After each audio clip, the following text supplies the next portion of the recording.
you have to then understand that when you truly do this properly, you're not waiting for your healing to feel whole. You're not waiting for your success to feel empowered.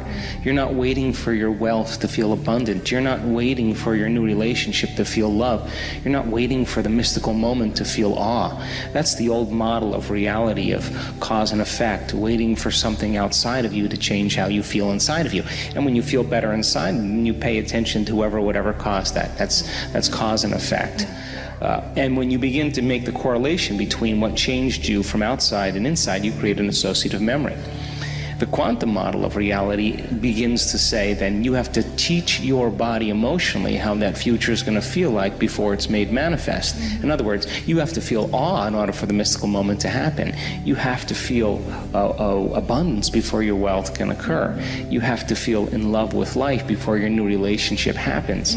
And so we're not defining reality by our senses, because we're not waiting then for anything outside of us to change how we feel inside of us. So if there's physical evidence in your brain and body to look like the experience has already occurred, physical evidence, because the epigenetic model of reality says you can change your body by thought alone, and neuroplasticity says you can change your brain by thought alone. So if there's physical evidence to look like the experience has already occurred, well, relax, because the experience is going to find you, and it's going to come in a way that you least expect. Consistent action. Why? Because meditation, the actual translation of the word meditation, means to become familiar with. So the first thing you have to do is you have to become conscious of your unconscious thoughts. You got to notice your automatic habits and behaviors, and you have to become aware of your emotions that keep you anchored to the past. And if you can become so conscious of the unconscious states of mind and body that they would never slip by your conscious awareness again, you're becoming familiar with the old self so you don't return. Then if you begin to think about new ways of being defined by a vision, plan your behaviors, review them in your mind. Now, if you keep doing that over and over again, nerve cells that fire together wire together. You begin to become familiar with a new state of mind. At the same time, if you can emotionally cultivate your inspiration, your joy, your enthusiasm ahead of the experience, by repeating that over and over again, cultivating that state, it's going to begin to become familiar to you. So then the process of change then requires unlearning and relearning. The challenge is then to every day be defined by a vision of the future. So then when you combine a clear intention, that's a thoughtful process, with an elevated emotion, a heartfelt state of being, thoughts are the language of the brain, feelings are the language of the body. When you truly do that, your brain and body are living in the future instead of living in the past, and you're going to be drawn to some new event, because thoughts are the electrical charge in the quantum field, and feelings are the magnetic charge. And how you think and how you feel broadcasts an electromagnetic signature that influences every single atom in your life. So here's the question then.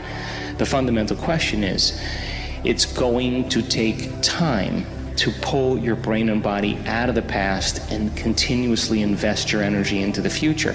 So can you then maintain that vision, that view of your future, independent of the conditions in your environment, independent of the emotional addictions or conditionings or habits of the body, and independent of time?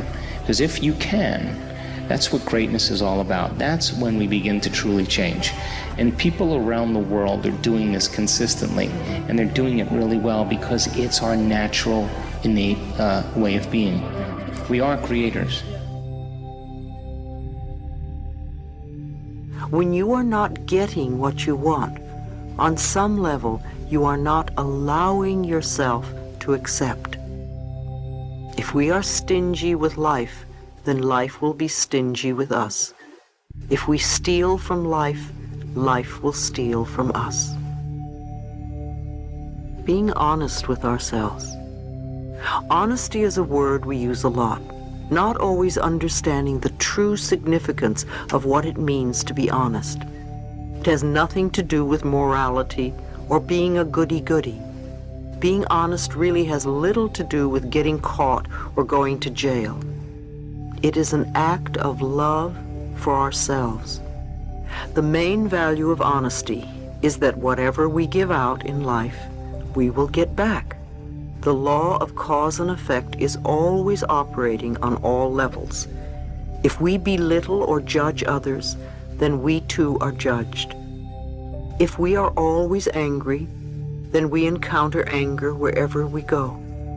The love we have for ourselves keeps us in tune with the love life has for us. For instance, imagine that your apartment has just been burglarized. Do you immediately think that you're a victim? My apartment was just ripped off. Who did this to me? It is a devastating feeling when something like that happens. However, do you stop to think of how and why you attracted the experience? Again, taking responsibility for creating our own experiences is not an idea that many of us want to accept all the time, perhaps just some of the time. It is so much easier to blame something outside of ourselves. Yet our spiritual growth cannot occur until we recognize that there is little of value outside of us. Everything comes from within. When I hear that someone has just been robbed or experienced some kind of loss, the first question I ask is, whom did you steal from lately? If a curious look comes over their face, I know I have touched a tender spot. If we think back to a time when we took something, and then think of what we lost shortly thereafter, the connection between the two experiences can be an eye-opener. When we take something that isn't ours, we almost always lose something of greater value. We might take money or some object, and then we might lose a relationship. If we steal a relationship, we might lose a job. If we lift stamps and pens from the office, we might miss a train or a dinner date. The losses almost always hurt us in some important area of our lives. It's unfortunate that many people steal from large companies, department stores, restaurants, or hotels, and so on, rationalizing that these businesses can afford it. This type of rationalization does not work. The law of cause and effect continues to operate for each one of us. If we take, we lose. If we give, we get. It cannot be otherwise. If there are many losses in your life, or many things are going wrong, you might examine the ways in which you are taking. Some people who would not dream of stealing things will self-righteously rob another person of time or self-esteem. Each time we make another person feel guilty, we are stealing self-worth from them. To be truly honest on all levels takes a great deal of self-examination and self-awareness. When we take something that does not belong to us, we are, in effect, instructing the universe that we don't feel worthy of earning. We aren't good enough, we want to be stolen from, or we believe there is not enough to go around. We believe that we must be sneaky and grab to get our good. These beliefs become effective walls around us that prevent us from experiencing abundance and joy in our lives. These negative beliefs are not the truth of our being. We are magnificent and deserve the very best. This planet is abundantly plentiful. Our good always comes to us by the right of consciousness. The work we do in consciousness is always one of refining what we say and think and do. When we clearly understand that our thoughts create our reality, then we use our reality as a feedback mechanism to let us know what we need to change next. Being absolutely honest, down to the last paperclip, is a choice we make out of love for ourselves. Honesty helps to make our lives run more smoothly and more easily. If you go to a store and they don't charge you for something you've bought and you know it, then it's your spiritual obligation to tell them so. If you are aware, you call it to their attention.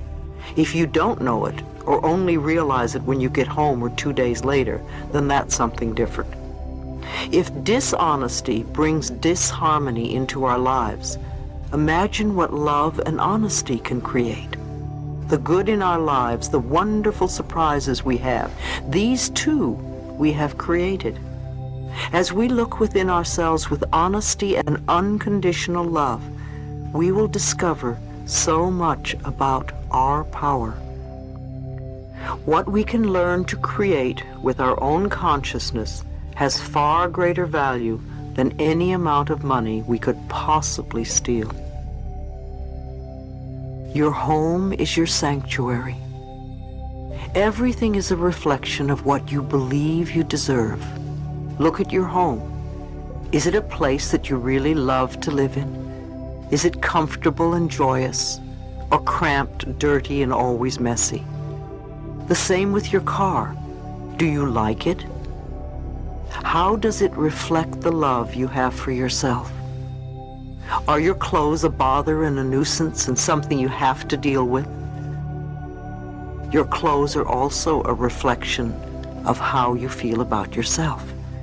Again, the thoughts we have about ourselves can always be changed. If you want to find a new home, begin by opening yourself up to finding the right place and affirm that it is waiting for you.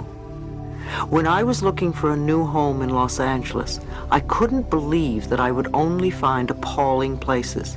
I kept thinking that this is Los Angeles and it's filled with wonderful apartments, so where are they? It took me 6 months to find the one I wanted, and it was magnificent. During the time I was looking, the building was being constructed, and when it was finished, I found it waiting for me. If you look for something, but you're not finding it, there is probably a good reason. If you want to move from where you are because you don't like it, thank your present home for being there. Appreciate it for sheltering you from the weather. If it's difficult to like it, start with one part of the house that you like. It may be a corner of your bedroom. Don't say, "I hate this old place," because if you do, you're not going to find something that you love. Love where you are, so you can be open to receiving a wonderful new home. If your home is messy and cluttered, then start cleaning it up. Your home is a reflection of your mind. Loving relationships. I'm a great admirer of Dr. Bernie Siegel, the Connecticut surgeon who has written Love, Medicine, and Miracles. Dr. Siegel has learned much from his cancer patients, and I would like to share what he says about unconditional love. Many people, especially cancer patients, grow up believing that there is some terrible flaw at the center of their being, a defect they must hide if they are to have any chance for love. Feeling unloved and unlovable and condemned to loneliness if their true selves became known. Such individuals set up defenses against sharing their innermost feelings with anyone. Because such people feel a profound emptiness inside, they come to see all relationships and transactions in terms of getting something to fulfill the vaguely understood void within. They give love only on condition that they get something for it. And this leads to an ever deeper sense of emptiness which keeps the vicious cycle going. Whenever I give a lecture and allow my audience the opportunity to ask questions, I can always count on being asked one thing in particular: how can I create healthy, lasting relationships?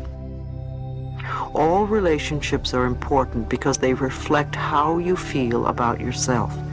If you are constantly beating yourself up by thinking that everything that goes wrong is your fault, or that you are always a victim, then you are going to attract the type of relationships that reinforce those beliefs in you. One woman told me that she was in a relationship with a very caring and loving man, yet she had a need to test his love. So I asked her, why would you test his love? She said that she felt unworthy of his love because she wasn't loving herself enough. So I suggested that 3 times a day she stand with her arms open and say, I am willing to let the love in. It's safe to let the love in. Then I told her to look into her own eyes and say, I deserve and I am willing to have, even if I don't deserve. Too often you deny your good because you don't believe you can have it. For instance, you want to get married or have a long-lasting relationship.